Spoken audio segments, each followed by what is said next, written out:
Você tem dificuldade em lidar com o comportamento dos idosos que você convive ou cuida? Já tentou até mesmo apelar para a medicação junto de um médico e mesmo assim não adiantou?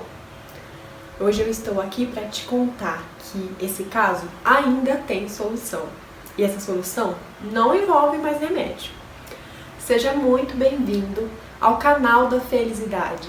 Eu sou Thaís Rezende, psicóloga e mestra em gerontologia.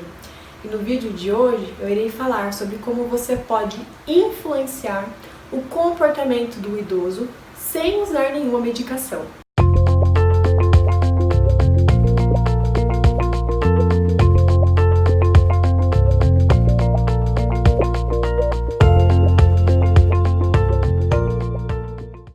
Olá! Seja muito bem-vindo aqui no canal. Hoje eu vou falar sobre comportamento do idoso. Se você se interessa por esse tema, confira depois essa playlist aqui sobre gerontologia comportamental e se inscreve no meu canal aqui, porque eu tenho muitos outros vídeos sobre essa temática. O vídeo de hoje eu irei falar sobre dois conceitos muito importantes dentro da análise do comportamento. E esses conceitos, talvez você já tenha ouvido falar dessas palavras, mas não desse jeito que eu vou falar hoje, são reforço e punição. Para fazer esse vídeo, eu usei esse livro aqui, que se chama Modificação de Comportamento, o que é e como fazer, do Martin e do Peer. Ele é um livro muito didático, super fácil de entender. Então, se você se interessa por essa área de análise do comportamento, adquire esse livro, porque você vai conseguir ter esses conhecimentos mais básicos, mas que já vão te ajudar a entender muitas coisas. Por que eu escolhi então hoje falar sobre reforço e punição? Porque na verdade, os nossos comportamentos sempre vão ser, de certo modo, moldados pelo nosso ambiente. Então, a gente se comporta não de acordo com uma característica interna nossa, não de acordo com um traço de personalidade, mas sim de acordo com a nossa história, com o nosso ambiente, a nossa história de vida com as outras pessoas, as experiências que nós já vivemos, né, as habilidades que nós temos. Então, nós vamos construindo o nosso comportamento de acordo com as experiências que vivemos e a nossa relação com o ambiente.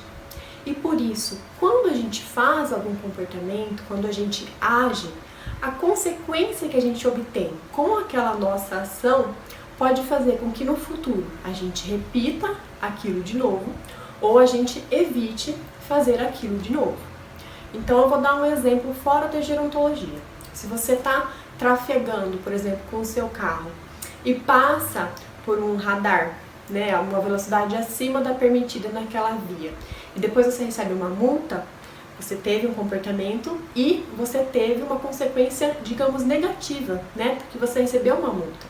Da próxima vez que você passar perto de um radar, você vai prestar mais atenção e provavelmente não vai mais trafegar acima do limite da via. Então percebe que isso não se aplica apenas aos idosos. Esse é um exemplo de muitos outros que eu poderia trazer aqui para você entender que a consequência que a gente obtém com o nosso comportamento vai afetar as chances de a gente fazer aquilo de novo no futuro ou não.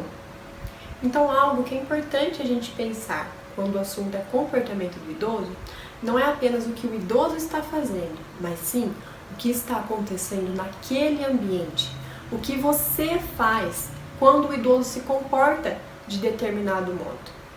Será que o modo de você agir com aquele idoso está fazendo com que ele queira fazer aquilo de novo no futuro ou está fazendo com que diminua as chances dele se comportar daquele modo no futuro? Isso tudo que eu estou falando já são os conceitos de reforço e punição. O reforço nada mais é que um processo comportamental, mas também pode ser entendido como um procedimento ou uma técnica em que a consequência que vem após determinado comportamento faz com que aquele comportamento se torne mais provável de acontecer no futuro. A gente às vezes diz que é uma consequência agradável, mas na verdade é no sentido de que se a gente obtém aquilo, nós teremos uma tendência de repetir aquele comportamento. Então, a gente tem dois tipos de reforço. A gente tem o reforço positivo e o reforço negativo. O que quer dizer isso? O reforço positivo é quando a gente obtém algo e a obtenção daquilo faz com que a gente volte a se comportar daquele modo. E o reforço negativo é quando algo é retirado.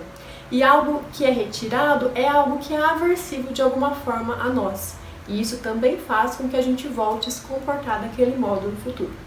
Então eu vou trazer alguns exemplos para elucidar para vocês. Um exemplo de reforço positivo. O idoso está com fome, ele chega para você e fala, quero almoçar. E aí você vai lá e faz um prato de comida para ele. Então ele falar quero almoçar, você consequenciou com um prato de comida, ele obteve o que ele quis, provavelmente da próxima vez que ele quiser almoçar, ele vai novamente emitir o mesmo comportamento de dizer quero almoçar. Por outro lado, no reforço negativo, pode ser um exemplo de que o idoso está na sala, né, tem crianças fazendo barulho, e aí ele fala, por exemplo, tira essas crianças daqui, de uma forma agressiva. E aí você vai lá correndo, pega as crianças da sala, leva para o quarto, fala assim, para de gritar que o vovô não gosta. Percebe que é um estímulo que estava naquele ambiente, que, pela que a gente percebe, estava incomodando o idoso, e ele teve esse comportamento agressivo de gritar, tira as crianças daqui. E o que você fez nesse caso? A consequência foi retirar aquilo que estava incomodando o idoso. Então, da próxima vez que algo estiver incomodando esse idoso, algum barulho, alguma criança, é provável que ele volte a repetir aquele comportamento. Então, uma coisa que é importante, né? Algo não é reforço apenas porque a gente acha que é, ou é reforço porque é agradável. Não é assim que funciona. A gente caracteriza uma consequência como reforçadora quando ela faz com que o comportamento volte a se repetir. Então, às vezes a gente fala assim de que um reforço positivo é um elogio, né? Então tem que dar reforço positivo para o idoso. E a gente já acha que é elogiar, é fazer carinho, é dar um perfume. E em muitas situações esses estímulos serão reforçadores, mas não necessariamente. Pode até ser que em alguns contextos você elogiar um idoso, ele vai ficar agressivo, né? E aí isso não vai caracterizar um reforço. O que caracteriza o reforço é se o comportamento volta a se repetir. E isso vai ser de acordo com cada pessoa e também cada momento que aquela pessoa está vivendo. Algo que é reforçador para mim pode não ser reforçador para você. E o segundo conceito fundamental que eu gostaria de trazer no vídeo de hoje é o conceito de punição, que não é esse conceito que a gente ouve no senso comum. Em análise do comportamento, a gente chama de punição quando uma consequência é apresentada após um comportamento. Isso faz com que aquele comportamento diminua de chance de acontecer novamente. Então é como se a pessoa fosse aos pouquinhos deixando de fazer aquilo, né? Nós temos as consequências punitivas que são positivas, não no sentido de ser boa, mas no sentido de você estar adicionando algo no ambiente. E temos as consequências punitivas que são negativas, no sentido de que estamos retirando algo do ambiente. Um exemplo de punição positiva seria, por exemplo, um idoso derrubar alguma coisa no chão e você falar para ele, toda vez você faz isso, olha a sujeira que você fez. E aí da próxima vez o idoso vai tomar muito mais cuidado para comer, para não derrubar, né? Então esse é um exemplo. O idoso ele teve uma consequência e aquela consequência diminuiu a chance dele se comportar daquele modo novamente. E essa consequência em geral é algo que é aversivo, né? Que traz ali um desprazer para aquela pessoa. E no caso da punição negativa, o que acontece é que nós retiramos algo do ambiente, algo que em geral aquela pessoa terá uma tendência de buscar. Um outro exemplo também de punição negativa, em que a gente retira algo do ambiente, é, por exemplo, quando o idoso está assistindo televisão e ele começa a apresentar algum comportamento de xingar ou até mesmo um comportamento de desinibição sexual, a depender do que ele está assistindo da televisão, aí a gente vai lá e desliga a televisão, né, por conta daquele comportamento que ele apresentou. Essa retirada de algo que estava sendo ali prazeroso para o idoso, se ela fizer com que no futuro o idoso deixe de apresentar aquele comportamento de xingar, de falar alto, de se autoestimular, Isso a gente pode caracterizar como um processo de punição. Quais as diferenças, então, fundamentais entre os processos de reforço e os processos de punição? A diferença principal é que no reforço, a consequência faz com que o comportamento volte a acontecer, aumente de frequência. Então você pode usar o reforço quando você quer ensinar um comportamento, quando você quer aumentar a frequência em que o idoso se comporta de determinado modo. Já a punição é quando você quer diminuir a frequência de um comportamento, você quer que a pessoa não volte a fazer aquilo de novo. Por isso, infelizmente, é tão comum a gente ver as pessoas maltratando idosos, né? Com estímulos físicos dolorosos, com xingamentos, porque isso vai realmente diminuindo a chance do idoso se comportar daquele modo de novo.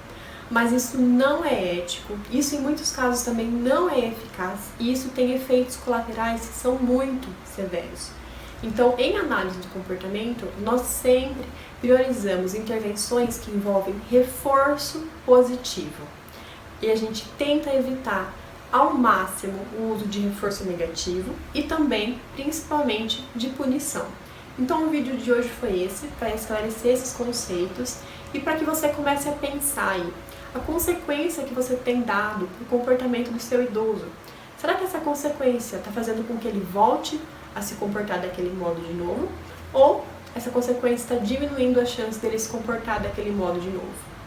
Porque muitas vezes a gente reclama do comportamento do outro, mas somos nós que estamos consequenciando aquele comportamento de um modo que o idoso continue fazendo aquilo cada vez mais, cada vez, até mesmo de uma forma pior.